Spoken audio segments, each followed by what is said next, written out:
forces over other places in the Middle East. You have people that are out of their mind that are running the show. And I keep saying it over and over. Let's make it really simple. The same people that are the politicians and the top bureaucrats are the same people that you hated in high school and college that wanted to be class president and head of the student council. That's all they are. The suck-ups, the brown-nosers, the glad-handers, the insincere, the overly ambitious, and the outright liars. Now they're telling us what to do. You couldn't stand them in high school, and now you're going to watch them you wait on line as the motorcade goes by? Well, now you're going to watch as their hired enforcers grab your wife's breast, fondle your 3-year-old's genitals, and bark at you. I mean, there's only so much. And I guess they think we're so broke back that we're just going to submit to them. And, you bring up mafia. We always knew the CIA was bringing in drugs, $500 billion a year industry. Now they just have Geraldo get up there with his Stromboli mustache, and he just gets up there and tells us, hey, the Marines are growing the opium because that's how we fight Al-Qaeda, and we ship it into your kids. And there's this disconnect. I've talked to military people, and they're like, well, yeah, we are over there. We do grow it. It goes on the planes, and I guess it goes to America. And I'm like, but if you get caught with that, you go to jail because they want to keep the price up. I mean, this is, will they start barbecuing children on the White House lawn? I mean, will it be like Planet of the Apes where they just ride us down for fun? I guess they already do if you try to protest. I mean, it's just like this government is literally out in the open. It's everywhere. They're doing it everywhere. Look at the cops beating up people all over the world. And they're nothing more, again, than enforcers for crime bosses. All cops aren't bad. I got to tell you, up here in Kingston, New York, they're terrific. They don't bother you for little crap. They're 5 blocks away. They're lousy neighborhoods. There are drugs, the whole scene going on. That's what they're putting their attention on. But what's happening, though, is they want to keep the people under control. You mentioned about what happened during the breakup of the Soviet Union and how the people took to the streets. What happens, though, is one group of criminals comes in and takes over for the other group. It has to be in the hands of the people. If we're going to call this democracies, let the people vote. And that's why we're starting the movement directdemocracynow.org. Let's make the people vote on critical issues. You want the TSA? Let the people vote. You want to continue the war on drugs? Let the people vote. You want to start another war or end wars? Let the people vote. You want to continue the Patriot Act? Let the people vote. We don't need a gang of 535 senators and congressmen telling 312 million people how to tie their shoes. Gerald, when you talk about where do you, I mean, I know you like to calculate everything and then, write the journal and be real careful about it, and you predicted the whole movement we're now seeing and the Tea Parties, all of it.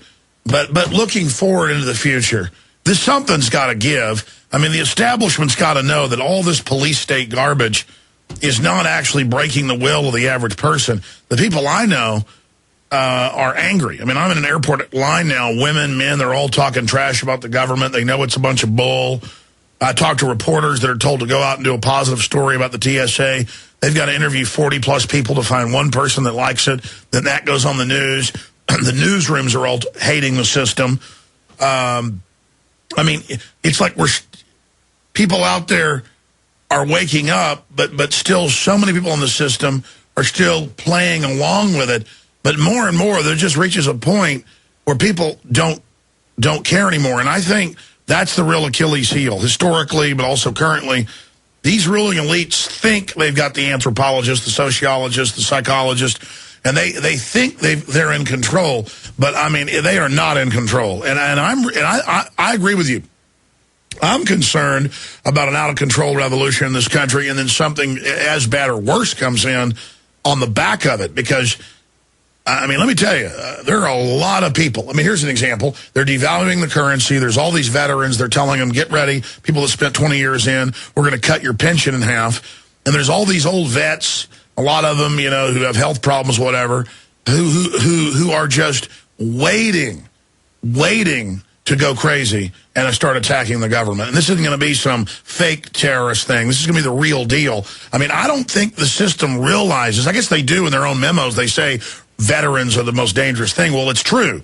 I mean, at a certain point, they're going to keep smacking people around, and there's a lot of people, you know, the system has taken the population's restraint as a sign of weakness, and it's not that. Good, nice, friendly people are extremely violent inside, much more than evil people. Anybody who's been around knows that, and it's restraint. But once it starts, once good people get violent, it's not pretty, Gerald, as you know. Can you speak to that? Yeah, I think on the first point, do the people at the top know what's going on down at the bottom? No. To an extent they do. They're very worried. But again, look at that show they just put on and are putting on at the G20 meeting. You know, again, it makes the Academy Awards Oscar night look like, you know, small time. And it's a perfect let them eat cake moment when you see how out of touch they are. You know, I mentioned, and I may have mentioned on your show, you know, when I began my career, I used to run political campaigns in Westchester County in New York. And then they sent me up to Albany, and I was the assistant to the Secretary of the New York State Senate. So I got to see things firsthand, and it was the worst job I ever had. I'd be hanging out in the back of the Senate chamber with my buddy, you know, chit-chatting about this or that. You know, I was a young guy in my 20s. And all of a sudden, the doors would open. A sergeant at arms would open these big doors. I guess that's how they got the name, sergeant at arms. These big arms open the doors. And in would walk this fat, sloppy senator. And my buddy would leave me as in the middle of a conversation and follow the senator like a little puppy dog and pull out his chair and help him sit down. Then he'd come back and I'd say to my pal, "What's the matter? The cat can't sit down by himself. He needs some help." That's what it was all day long, Alex. Grown men sucking up to get to the top and bowing down. So what happens is you get a whole culture of these senators and congressmen and politicians. They don't put on one leg at a time when they put their pants on like we do. They have these people that they call them aides and staff. It's better called serfs and slaves. A bunch of gutless little weenies out there that want to do everything they can, that if they suck up enough, they could move up the ladder. So they're out of touch. Look at the film. Look at how every time we see these senators and congressmen, look at the lavish trappings around them. Look at the numbers, how much money they're worth. They don't have to worry like the rest of us do, whether or not money's coming in. Look how they show up when Obama or any of them with motorcades a mile long, they closed down New York City when this cat goes for a fundraising dinner that you got to cough up $38,000 for and disrupts the entire end of the Manhattan. So look what's going on. Do they care what we're going through? Let them eat cake. They don't have an idea. Is it going to turn violent? It already is. Well, Gerald, what I'm saying is they're going to use the violence with the agents provocateurs mixed into it to use it as another excuse to clamp down on us even harder. And as you well have documented with the FEMA camps, with the atrocities from Homeland Security, from the microphones now in the camera, in the lights, on and on and on. Big Brother is not only watching us, they're in bed with us. So the worse the violence becomes, the more they clamp down, because they're not going to hear the message. And that's why what we're saying is it's not going to make any difference who's in office. The Republicans or the Democrats, the Gambinos or the Bananos, you know, Goldberg, Iceberg, what's the difference? Well, I mean, unfortunately, you're right. And you know, we've seen this type of psychology throughout history, but I'll never forget about, I don't know, 15 years ago or so, I went down and sat in the gallery and watched the Texas House of Representatives. And it was all these men just completely getting off like a bunch of little kids in make-believe, strutting around and talking and glad-handing, and the men looked like they had makeup on or something, and they get off on these awards and press conferences, and they really are stunted. I mean, I would be embarrassed if people were pulling my chair out. I would be embarrassed if people were all taking me serious like that, because it turns it all into a joke.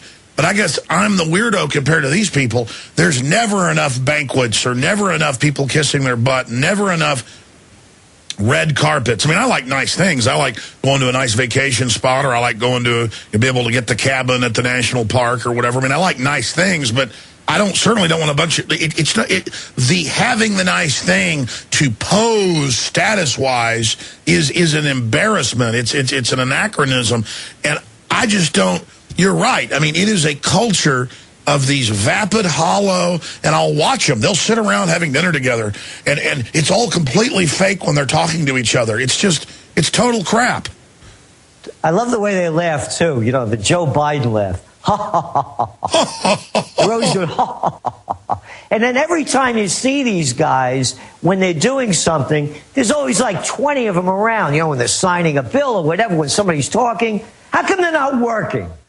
How come they're wasting their time? You or I can never get away with that. I know the people that work with me can't get away with that, but they can, and we're paying them. We're paying them to do nothing. And so that's what's going on over here. There's a total disconnect. It's robbery to the nth degree, that we don't have a representative form of government. As you're seeing what's going on in Greece, in Italy, in the U.S., the only people they represent are the special interests, the powerful, and the people that give them money. Oh, they call it campaign contributions. Adults call it bribes and payoffs. So what we're saying, Alex, is the only way this thing comes to any kind of a sensible solution is let the people vote. And then I keep hearing, by the way, you have the trolls out there, as you well know. They say, listen to Celente. 51% of the people, we could have mob rule if they vote. Oh, mob rule? What do you think you have now? You have the mob in power. Only 535 of them. They call themselves the Democrats and the Republicans. Or in other countries, the Social Democrats or this or that. The mobs are in control. So we're saying, let us create the future. And by the way, interesting with these Occupy movements. I believe they are going to succeed as long as there's no leader. As long as there's no one. Look what happened to WikiLeaks when Assange became the face for it. Boom, they knocked him down. These phony charges, or alleged charges, I should say, about sexual harassment of two women that picked him up over in Sweden. So they have a head. Right now, these Occupy movements, it's about the total system. It's not about one person. As long as it stays like that, it's going to be successful, I believe. Well, Gerald, looking at this, if you go back to 888, the start of the Olympics, 2008, and again, China's corrupt, Russia's corrupt. These are all mafias, but the big, powerful, out-of-control mafia, it was obviously here in the United States and Europe and England. But looking at this, when the West, and it all came out later, funded Georgia to attack South Ossetia and Abkhazia, held by the Russians and the UN, and then they spun it on the news and said Russia had attacked, and they had NATO troops landing until the Russians rolled mobile nuke launchers in, and they're